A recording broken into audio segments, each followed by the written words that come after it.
Hey, welcome back to another installment of the Wide Right Podcast. I'm Manny Navarro, Miami Hurricanes beat writer for The Athletic. Carlos Ledo of the MIA All Day Podcast is back with me. It's Wednesday, September 27th, right around 12:30 p.m., right after lunchtime. Carlos, the Canes are 4-0. They're ranked 18th in the Associated Press poll entering the bye week this week. Got a 41-7 win over Temple last Saturday, where they absolutely dominated them at the line of scrimmage. Miami ran for over 300 yards. I think they held Temple to like 2 yards rushing. It was exactly what you wanted to see if you're a Hurricanes fan. They went out and they dominated an inferior opponent. We're going to talk a little bit about that. We're going to talk a little bit about the ACC because obviously Miami's done with their non-conference schedule. And now it's a race to see who can be the two top teams at the end of the season and get to Charlotte to play for the conference championship game. I want to discuss who some of the other teams are that are undefeated. There's 6 ACC teams undefeated right now, 4-0 after 4 weeks. Some of them already have some conference wins under their belt, including obviously the Florida State Seminoles, who beat Clemson in a big game in overtime this past weekend, a game that I watched from beginning to end. It's part of my responsibilities for The Athletic. I want to get into some freshman snap count numbers. I know that a lot was made this week about how Miami's had freshmen play more snaps than anybody else in the country. I didn't look at, sort of make sure that those numbers are all accurate. I didn't go through the entire country to check every single team and see how many freshmen played. But I know as far as the ACC concerned, that is accurate. Miami has played in terms of snap counts, freshmen more than anybody else in the league, including Clemson, including Florida State. So we'll talk about that some, and then we'll get to your mailbag questions. But Carlos, let's start with Temple. I don't know if you ended up getting a chance to watch the game on film, if it was just highlights for you. But what was your biggest takeaway from that game? Is there anything that stood out? Well, first and foremost, before we even get into that, let's get into the important stuff. You are sporting some very impressive gear right now, That's and correct. it is thanks to your pickleball prowess, along with your journalistic achievements, that have garnered this gear for you. And why don't you shout out your supplier of the gear before we get into anything? Yeah, we can talk about Candela. They are a local pickleball company that sent me this shirt, actually, this Pasión shirt, and the hat, as you can see, I'm wearing. Free gear to talk about their products a little bit. They sponsored a couple friends of mine who played in a tournament a couple weekends ago. They won. The guys were all excited. They just wanted me to put out a word on their product. So if you want to purchase some of their gear and you play pickleball, just go to candelapickleball.com and you can use my code WIDERIGHT10 and get 10% off. So there you go. There's the plug, There's the Carlos. plug. Now, much like the athletic subscription that I continue to pay full price for, and everybody else gets for $1, Candela Pickleball has not sent me neither a pickle nor a ball. So Well, we got to get you out there. We're gonna see if we get you out there at some listen, point bro, to you come don't you play. don't want me you don't want me. I'm gonna look like a hobbled bantha in Star Wars. I'm just not mobile anymore, man. I'm not. I just the knees don't work like they used to. The ankles are stiff. The belly, I look kind of like like a lowercase b. If you look up the definition of an older Cuban man in a dictionary, that it would Yeah. look like that, like a lowercase b, just a stick and then the belly. That's pretty much what I'm looking like. So on to the Canes. Anyway, I think, to me, like you said, the story to me is the dominance of the line of scrimmage. And it's easy to point to the rushing total to say, wow, they were really dominating Temple up front, but they had 0 pressures and 0 sacks given up against TVD in this game. That to me is just as equally impressive as the rushing number, because you're gonna have a pressure here and there, no matter who you're playing. They had pressure against Bethune-Cookman, but they've actually improved week to week. And what is their strength on the offensive line, which is pass protection, which is incredible to see. And they're going to need that coming up into the ACC schedule, because now they're going to be facing real pass rushers, real defensive lines, and real challenges up front. And they're going to need that. The continued evolution of the run game in an air raid offense, to me, is fantastic. This is what I think Rhett Lashley envisioned when he took over as offensive coordinator here in Miami. He talked about a power spread, and you're really seeing that with Shannon Dawson now. They are really attacking people up front, and it's not just zone schemes. They are running power schemes, they are running traps, and they're being physical at the line of scrimmage. And they're getting these linemen, which I have not seen at Miami in a very long time, actually get their ass upfield, pull, and turn up to the second level and continue blocking. I think the entire team, not just the offensive linemen, but also on runs to the edges and on quick screens. You're seeing receivers do a great job blocking as well and creating opportunities for their teammates. So to me, dominance up front on both sides of the football is the story, and the message was sent. It was early on, it was a little sloppy, but then after that, the team settled in. It was rough conditions, but they were able to get it together and take care of business as they should have. Carlos, the thing that impressed me the most, and again, I didn't watch the whole game live because I was writing an FSU Clemson column right after that game ended at around 3:30, 4 o'clock.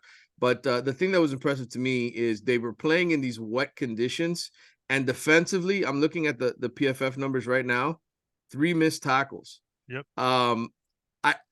This has to be one of the best tackling teams I've seen at Miami in decades.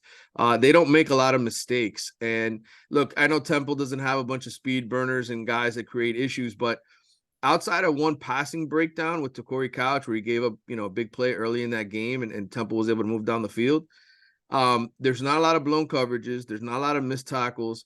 And to me, that's a story. Miami's defense through these first 4 games has really impressed me. I thought that was going to be the area where they were going to struggle because, frankly, in terms of personnel, it was a lot of the same guys that were coming back. Yes, they got Jaden Davis. Yes, they picked up a couple, big-time freshmen like Ruben Bain, et cetera. But, for the most part, it was about getting these guys simply to play better than they did a year ago, and they have. And 3 missed tackles in this game. I haven't done all the research, statistical research. I spent a lot of time doing stats this week during the bye week, but I haven't gotten around to missed tackles, and I want to do that for the ACC just to see where Miami ranks. I think they have to have the fewest missed tackles in the league, if I'm being honest. I mean, 3 in the Temple game. Yeah. I know there was another one earlier this year. I think it was like 5. And I just go back to, man. Yeah, it's nowhere near the double digits under Manny Diaz. No, you just go back and you think of the Michigan State game, right? And Walker, the running back, who's now with the Seattle Seahawks and on my fantasy team, that game alone, they had 30 missed tackles, and it's 29 of them were on him. Yeah, it's just an entirely different mentality. And look, both of these coordinators deserve a lot of praise for the turnaround that they've done. Miami is one of the most improved teams in the country. They're definitely the most improved team in the ACC, but to me, basic things: tackling, blocking, protecting the quarterback, hanging on to the football. Those are things that we didn't see enough of consistently. And after 4 games this year 2 under Mario, they just look like a different organization altogether. Yeah, and you know what? Comparing them to last year, I think, is probably not the right comparison, because it was Mario's first year and he was coming in, like we were talking about, he was ripping up the floor, getting to the foundation, getting down to the studs, getting everything out of the way, made his first coordinator hires that didn't work out. So there was a lot of things that didn't go well. Really, year 2 also is the year that most Hurricane coaches and new ones that take over see their biggest leap in terms of wins. You saw that with Al Golden, you saw that with Randy Shannon, saw that with Mark Richt, Manny Diaz. So I think the comparison to Manny's last year, where the team ended up 7-5 and having so many close losses after TVD took over for De'Aaron King, that Michigan State game that went to hell in the fourth quarter, all those games that turned on, certain plays, certain events, just slid in the other team's direction. I think what you're seeing is the difference, because the schemes are very similar to what they were running back with that team with Manny Diaz.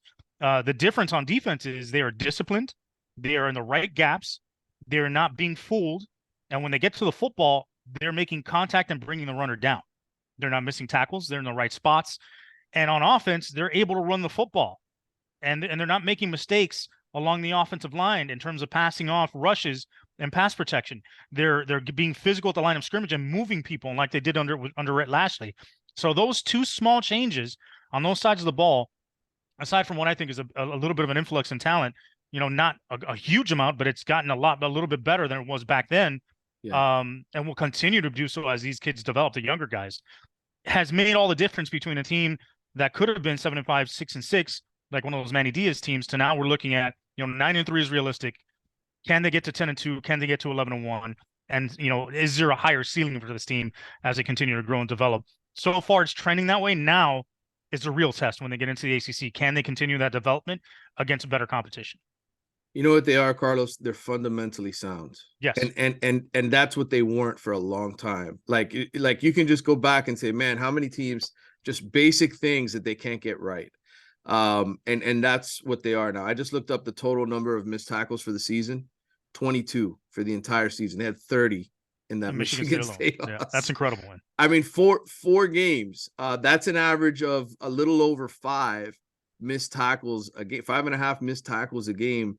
That is stellar. I honestly want to pause the podcast and just go through the ACC and just see what everybody else's is, just to sort of compare. And it speaks to the coaching, right? It speaks to these guys are not only coaching these kids well, because I'm sure, Kevin Steele knows what he's doing. Josh Gaddis, as much hate as he's gotten, knows what he's doing. He's at Maryland doing well. Yes, whatever.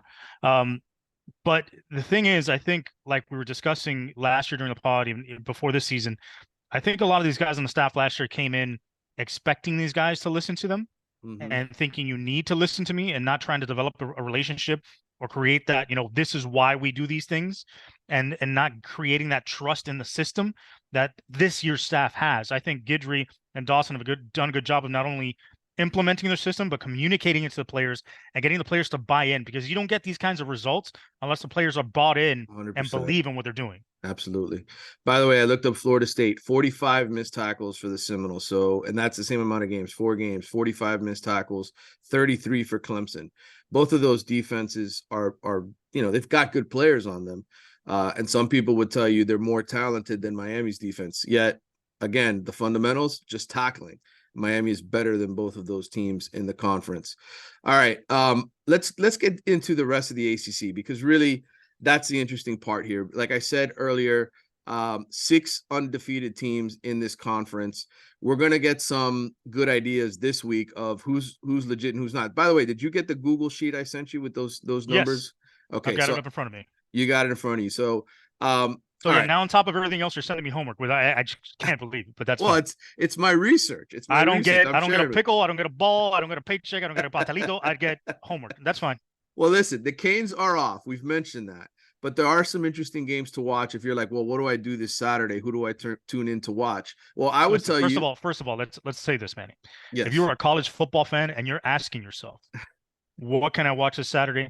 You're not a college football fan. I will watch Abilene Christian versus Old Dominion if I have to. If that's the only college football game, it's college football, bro. Exactly. Yes, you should be watching. And look, there's going to be some games that give us some information this week. I'm just going to share a couple of them. Number one, you got Clemson going to Syracuse. I know Clemson is 2-2.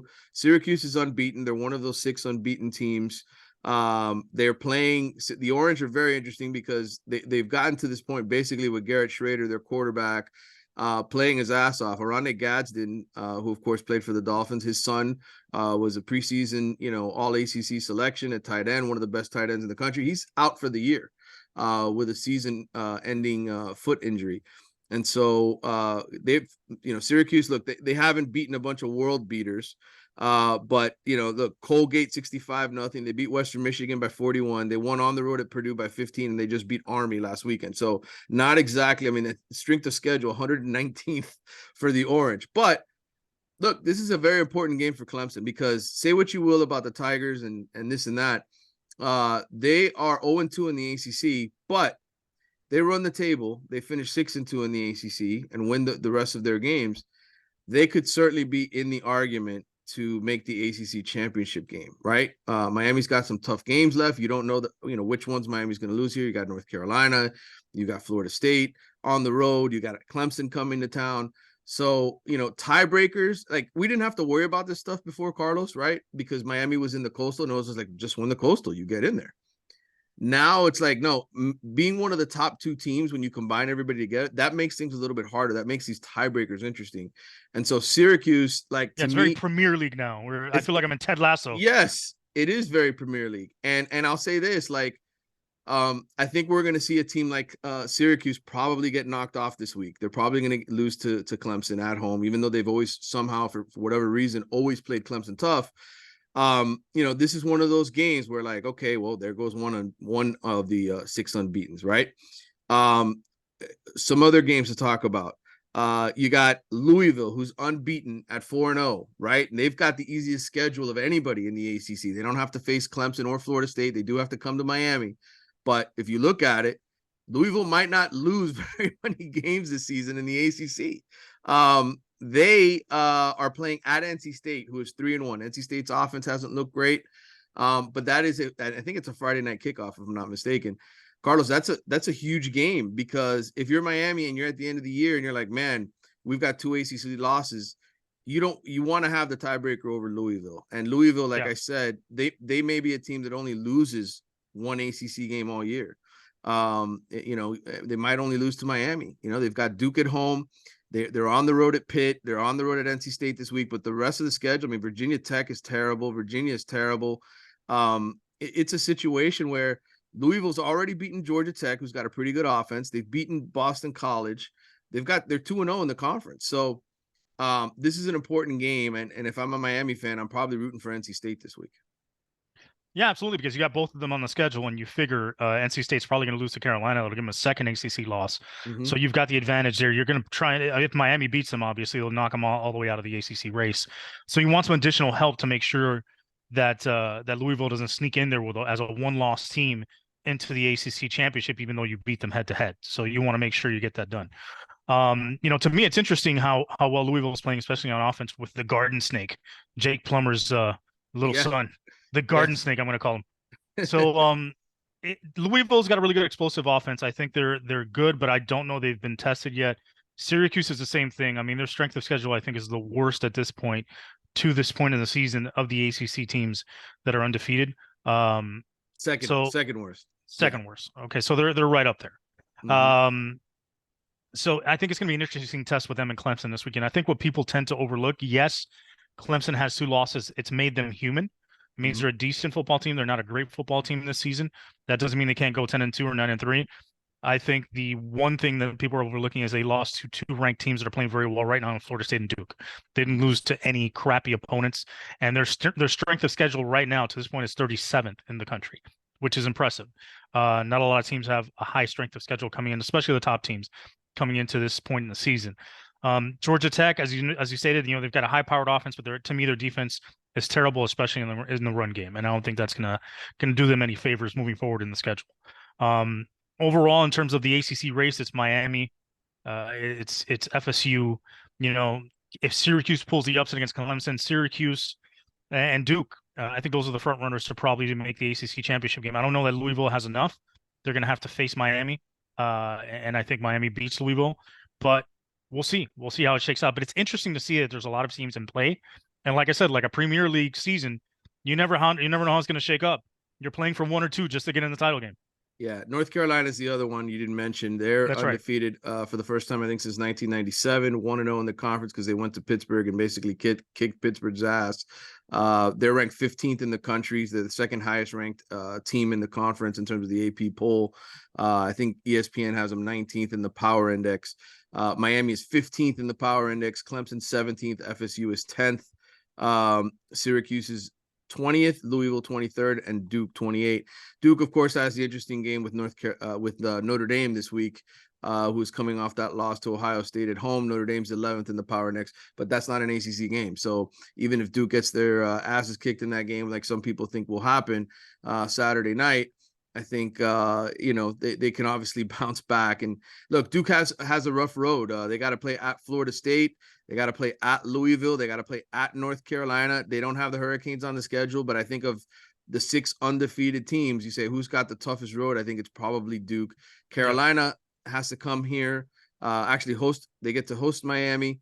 They got to go on the road at Georgia Tech, and they've got Duke at home, and then Clemson on the road before they end the season at NC State. Carlos, I don't know, man. Like, we're only 4 games in. There's a lot of games left to be played. But I think the toughest challenger for Miami to get to the conference championship game is going to end up being North Carolina. Tougher than Florida State? I mean, I'm sort of already counting Florida State as having the easiest road, just because I'm talking about being one of the top 2 teams. I'm talking about getting the top 2 spots.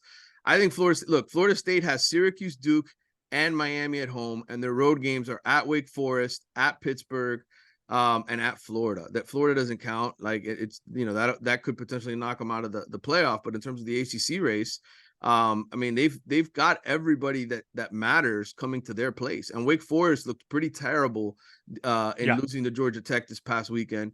Pittsburgh's offense is horrendous. They don't have a quarterback right now, it feels like. And that's a road game. So to me, Florida State is so well positioned to win, in terms of the regular season. Miami, hosting Miami in week 11. So I think, I sort of look at it, okay, right now, Florida State's the favorite, right, to have the best record at the end of the season. Well, who gets the second spot? Is it Miami? Is it North Carolina? Is it Duke? Is it, Louisville or Syracuse? Is it which of those 6 teams, or could Clemson sneak their way back in? And I think, right now I would tell you the toughest competition for Miami is probably North Carolina, because you got to go play that game at North Carolina in a few weeks. And if Miami doesn't win on the road in Chapel Hill, I look at North Carolina and I say, well, they get Duke at home. They got to play on the road at Clemson. They got to play on the road at NC State. Those last 2 road games will be interesting. But you got to beat North Carolina head to head. You got to go on the road and win that game. I think to if both teams happen to finish with 2 losses, I could see Carolina getting in ahead of Miami if they have the tiebreaker. Well, the good news for the Hurricanes is they have 3 teams that are undefeated on their schedule right now that could be an issue down the road, depending on how many ACC losses they have in Carolina, Louisville, and Florida State. And like you said, Clemson can always climb back in the race if they finish the season undefeated, if they win out. So at least the advantage is that Miami's destiny they have their destiny in their own hands. At the end of at the end of this season, when Miami looks back, if they didn't make the ACC title game, it's not going to be because they got a bad break because someone else won a tiebreaker. It's because they had the opportunity in front of them and they didn't take advantage. So they have the onus to win. If they win, they're in. If they don't, if they fail, if they don't succeed to get to the ACC championship, they have nobody else to blame but themselves. Agreed. It's interesting, man. It's so weird to look at this race and not have divisions for me. I don't know about you, but I look at it, I'm just so happy to get rid of the Coastal because I don't have to hear that. Just win the Coastal again. Yeah, win the Coastal. We're still in the Coastal race. We've got 3 losses, but we're in the race for the Coastal. I'm like, bro, please get me out of here. I mentioned earlier some of the improvements, and I'm glad you have some of these numbers in front of you, the offensive and defensive analytics that I sent you. I did differential, for every ACC team, in terms of improvement, and slipping back and so forth. Miami's averaging 43.8 points per game offensively this season. That's a 20-point improvement, the most in the ACC. 3 other teams that have had gigantic jumps in terms of scoring. Georgia Tech, they're up close to 17 points. They're 34 points a game.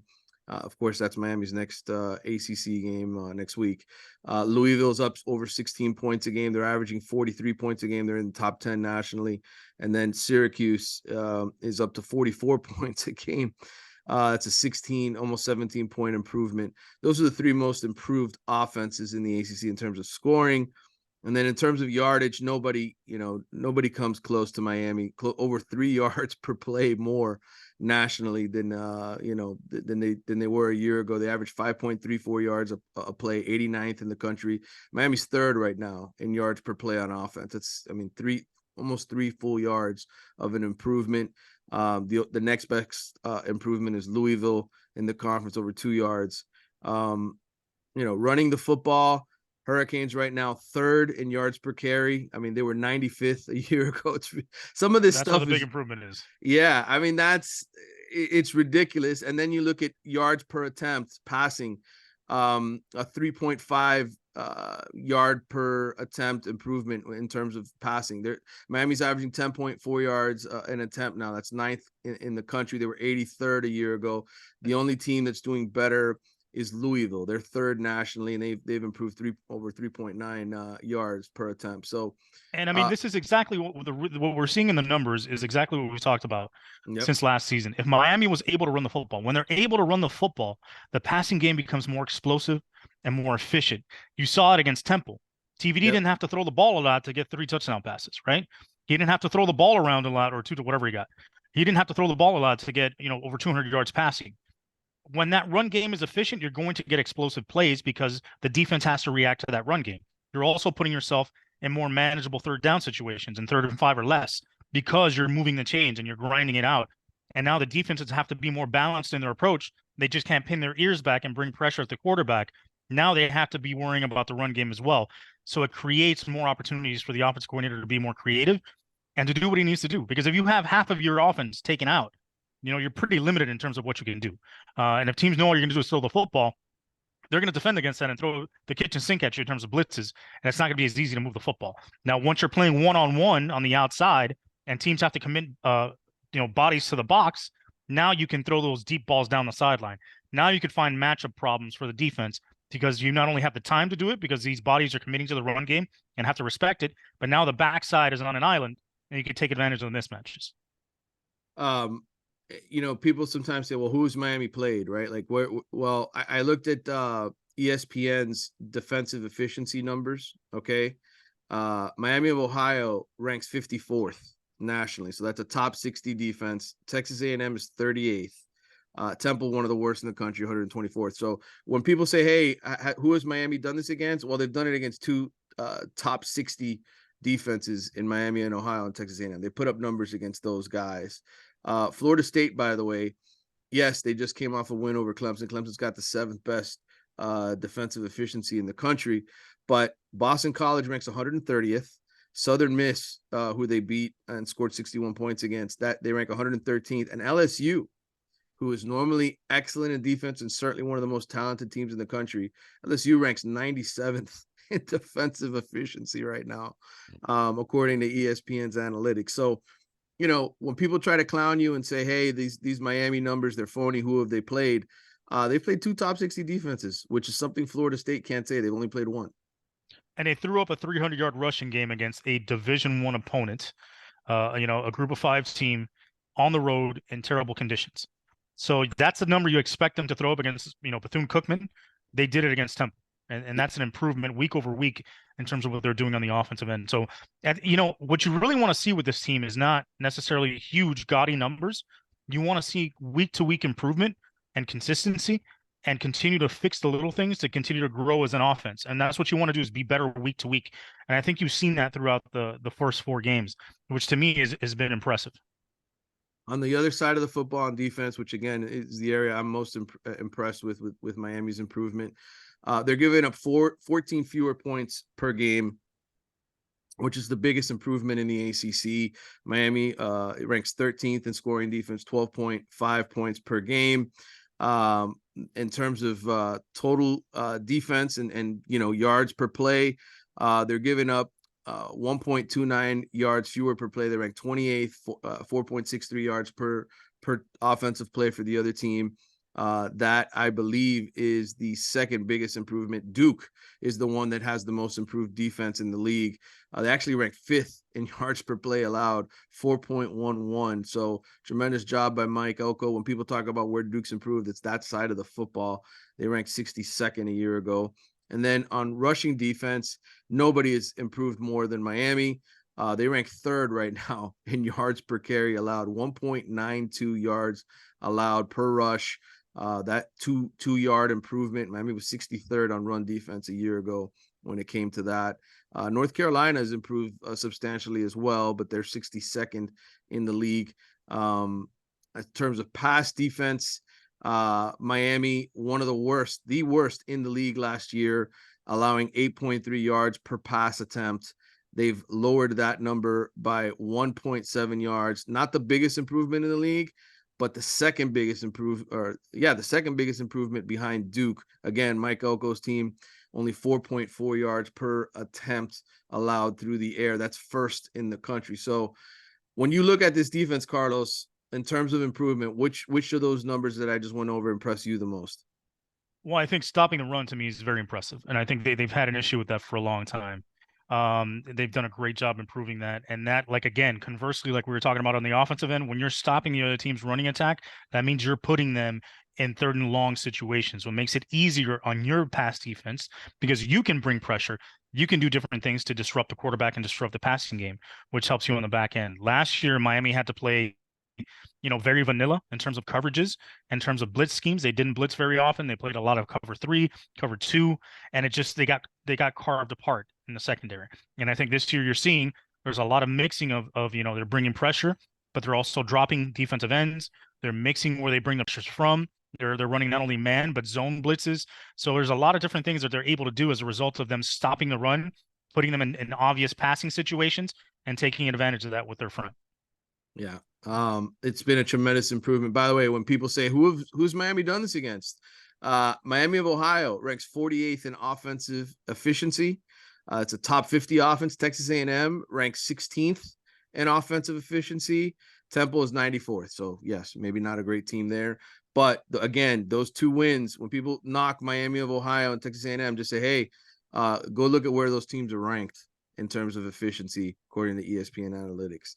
All right, Carlos. I wanted to get into the freshman conversation a little bit because obviously with some injuries here early in the year, Miami's been able to play some freshmen. The fact that they've had some blowouts has certainly helped. I spent some time looking these numbers up a little while ago this morning. In terms of snap counts for the Hurricanes, I counted 848 snaps on offense or defense for the true freshmen on this team. 6 starts between Francis Mauigoa and Ruben Bain, the two guys who have the starts for the Hurricanes.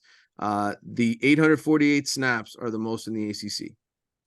Clemson, who also signed 26 freshmen in their most recent recruiting class, which finished behind Miami, according to the 247 composite. They've got 760 snaps. They've played 22 of the 26 players they signed. Miami has played 17 of the 26 players they've signed. So, when you talk about selling the program, right, and selling a vision, and Mario promising guys playing time, I think it's important to back up that talk, right? Absolutely, and I don't think it's not just about the freshmen playing, but they're playing well.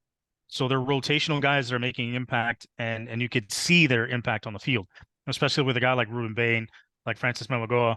You're seeing these guys step on the field and be key parts of this football team, not just, hey, get a couple snaps here and there to say that we played you. Yeah, Florida State has played. They signed 19 freshmen, actually 17 freshmen, but two of the 19 were JUCO guys.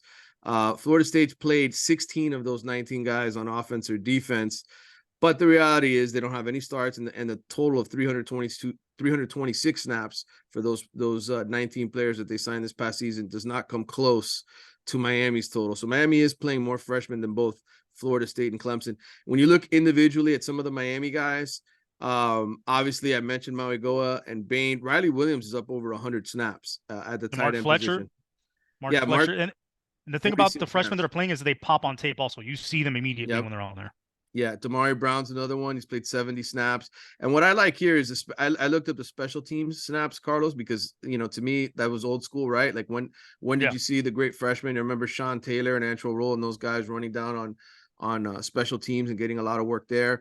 Damari Brown's got 38 snaps on special teams. Francis Mauigoa is actually on the field goal and extra point team. He's got 27 snaps. Bobby Washington, the linebacker, 21 snaps. Raul Aguirre, 20. Malik Bryant, 15. Those linebackers, those 3 linebackers. So it's good to see that Mario is sort of keeping his word. The only freshmen who haven't seen any snaps, whether special teams or on offense or defense, Frankie Tinalau, Antonio Tripp, 2 offensive linemen, Collins Achampong, the defensive lineman. Those are the only guys. Only 3 out of the 26. Everybody else that they signed, including a couple of JUCO guys, have seen the field in some capacity. Yeah, and those 3 guys that aren't playing is probably an issue of body development, right? Like we saw with Cyrus Moss. They still need to fill out, they still need to get bigger. Their bodies just aren't ready for live action yet at this level, but they will be, and that's not a knock on them. So I just think the Mario did a better job this year of bringing in talent that was ready to plug and play in terms of physicality, in terms of their build. And that they're coachable guys because you're seeing them take to it and really jump into the fray and not miss a beat. All right, I wanted to get to some mailbag questions. I sent this out earlier this morning. This one's from Ron Mexico 718. Here we go. I love Ron Mexico. Rampage Kane, as he's known on the Twitterverse. Where are the tight ends? Are you worried at all, Carlos, that there hasn't been enough production per se from that position? I mean, so far it hasn't been concerning just because of the amount of production they're getting from the receivers, right?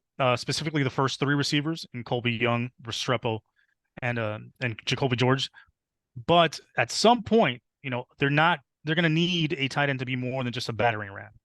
And it's either going to be Riley Williams, or if Jaleel Skinner finally gets his head on straight and can get on the field, it's going to be him that are threats in the passing game, because that will open up an additional dimension for this offense, specifically in the middle of the field, which I think is the one thing that's lacking.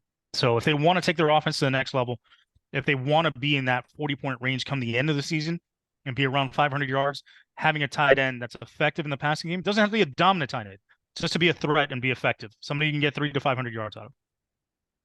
If you're counting at home, 4 catches for the tight end so far this year. Cam McCormick's got 2 for 28 yards.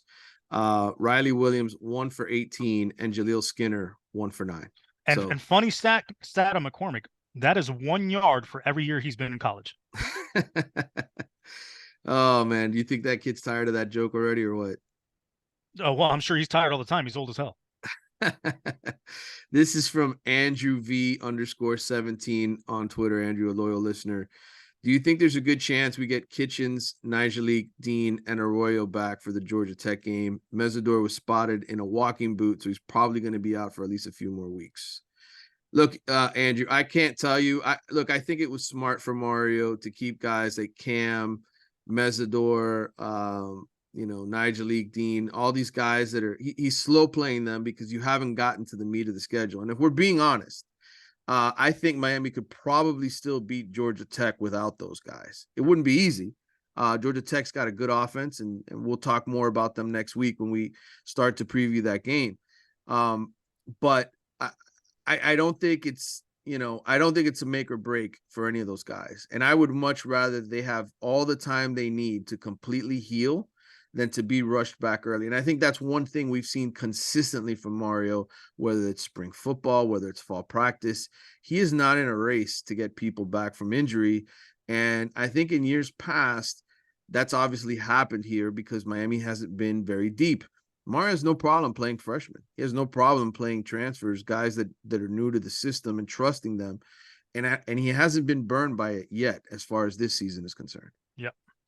Not only that, but here's a little hot take for you. I think because of the way Georgia Tech plays and what their deficiencies are, I think Miami's going to beat Georgia Tech worse than they beat Temple. There's a hot take for you. Whoa. Settle down over there. Yeah. That's for all you in the comments saying I'm not a Canes fan. I'm just giving you facts, man. When the facts align and the stars align and it's time for me to be a homer, I'm a homer. Otherwise, I'm objective. All right. Marcus Williams, Money Kane. He asked the same questions. Any word on the injured guys returning? Will we see Citizen or Zion this year? Mario, as far as Citizen is concerned, when I sat down with Mario in Charlotte for ACC Media Days, he told me the midway point of the season for both of these guys, in terms of when he was projecting himself for when to get these guys back. So I think there's a chance that we will see them this year. But I would also tell you, I don't think you need Zion on this team. Not the way that you're sort of getting production from your starting 5. Maybe this is a redshirt year for Zion. He's able to, fully recover from the surgery, get strength back into the knee. And then with Citizen, I would only bring him back if you have an injury, a major injury to the running game. This week, AJ Allen didn't even get in the game for Miami. Yeah. So you are deep, and you can take your time with getting these guys on the field. The injury to Citizen, I was told when it first happened 2 years that he would probably miss 2 seasons.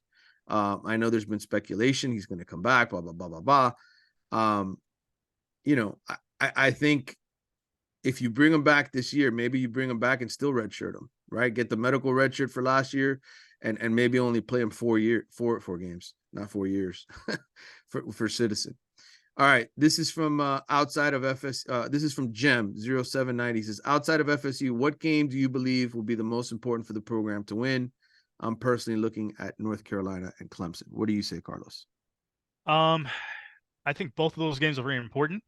I think in addition to that, like we discussed earlier, beating Louisville is going to be very important for positioning in terms of finishing in the final 2. Yeah. But I think to get that monkey off our back to finally, after 4 straight losses to North Carolina, that would be an amazing win. And of course, finally beating a Clemson program, although they're down, that has been so dominant in the ACC for the last decade and who has been straight smashing the Hurricanes ever since Dabo took over, I think would be amazing as well. But I think first and foremost, they have to beat North Carolina on the road, because that shows that this team is for real. That shows that they're ready to compete. and beat and get this Mac Brown monkey off our back. This Mac Brown sized monkey. God, that guy annoys me. Yeah, I don't know. Most important. I don't know if you can pick one as most important. I think FSU is always the most important Right. game, because it recruiting wise, you have some head to head battles there. So to me, you say which one do you put the most value on? It's Florida State, but I think beating Clemson and North Carolina, getting both of those teams beat in some capacity, not getting embarrassed by Clemson, right? Like those are all important factors when it comes to the future of the program. You need to prove that you can beat those teams, and at the very least, stay on the field with a team like Clemson. So this Yeah. is the year. This is the year if you're a Miami fan that you want to see them beat both of them. Yeah, and I think beating Carolina will be the springboard that leads you into having the confidence to take down Clemson and Florida State. And I mean, it's not just Clemson that's beat us down. Remember that North Carolina game where they rushed for Yeah. 19,000 yards in one game, and it's been embarrassing against North Carolina at times as well. Nordy Kane, who's always watching the show and messaging us as well, was asking about injuries. Why is the injury news updates being held so close to the vest this year? Competitive advantage, respect for the players. He also wants to know about Zion Nelson. He says he hopes the team gets healthy for ACC play.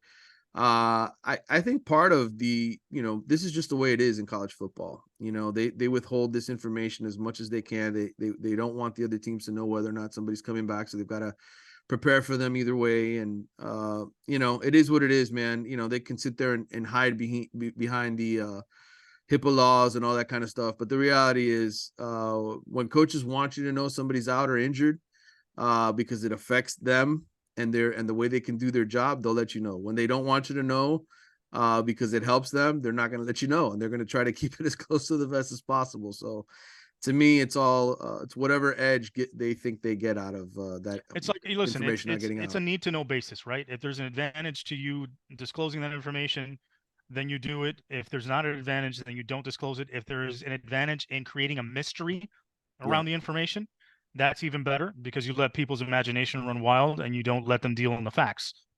Like my wife, I tell her, yes, I mean, I'm coming home for lunch, just gonna make a sandwich, relax for a little bit, and then go back to work. And I'm definitely not playing Madden on the PlayStation, right? I'm not doing that. Nobody said I was. So those are just things you do to get an advantage. Yeah, whatever way you can play it, right, Carlos? Absolutely. Not Madden. I mean, the advantage game is what I'm talking about. Yes, the advantage Okay. game. I got you. Don't you sell me down the river, man.